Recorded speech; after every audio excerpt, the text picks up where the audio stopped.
Hello guys, welcome back to my channel. सबसे पहले मेरी तरफ से आप सबको राधे राधे। आज मैं अपने चैनल पर जो भजन गीत लेकर आई हूँ और वो है तीज का स्पेशल भजन।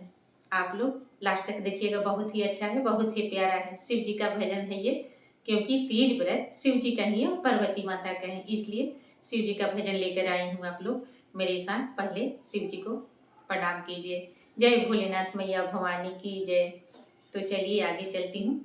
कहाँ वासिया विराम अवध हो सिनोरवा, अरे अवध हो सिनोरवा, कि कहाँ वासिना, कि कहाँ वासिना, आवे तीज के हुदौर, बाकी कहाँ वासिना, आवे तीज के हुदौरवा, कहाँ से आवे रामा अवध हो सिनोरवा, अरे अवध हो सिनोरवा, कि कहाँ वासिना, कि कहाँ वासिना, आवे तीज के हुदौरवा, कि कहाँ वासिना, आवे तीज के हुदौरवा। अवध से आवे राम अवध हो सिनोरवा, अरे अवध हो सिनोरवा, कि जनकपुर सेना, कि जनकपुर सेना, आवे तीज के हुदौरवा, कि जनकपुर सेना, कि जनकपुर सेना, आवे तीज के हुदौरवा। तीज पूजे चाले सीता सुंदर रानिया, अरे सीता सुंदर रानिया, कि करे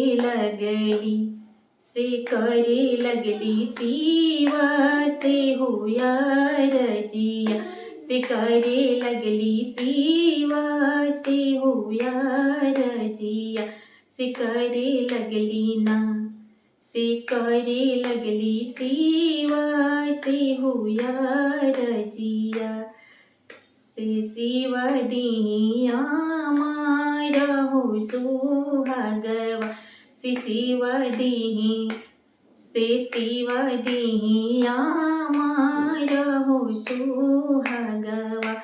नैहर में भरल रही, नैहर में भरल रही, भाई से भतीजवा, अरे भाई से भतीजवा, कि ससुरा में ना, कि ससुरा में भरल रही भंडारवा, कि ससुरा में ना, कि ससुरा में भरल रही भंडारवा, कि ससुरा में भरल रही भंडारवा।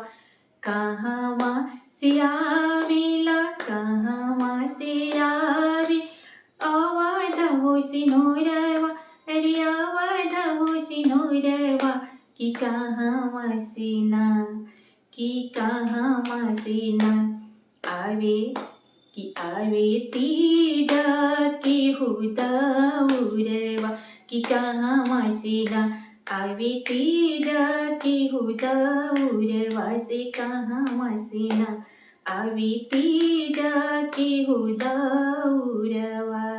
अगर मेरा ये तीज भजन आप लोग को अच्छा लगा होगा तो प्लीज़ लाइक शेयर सब्सक्राइब जरूर कर दीजिएगा, और अगर नए होंगे तो बेल आइकन को प्रेस कर दीजिएगा, ताकि मेरे नए नए वीडियो का नोटिफिकेशन आप लोग के पास तुरंत चला जाए। फिर मिलती हूँ दूसरे भजन में, तब तक मेरी तरफ से आप सबको राधे राधे। कमेंट में जय भोलेनाथ मैया भवानी की जय जरूर लिखिएगा आप लोग।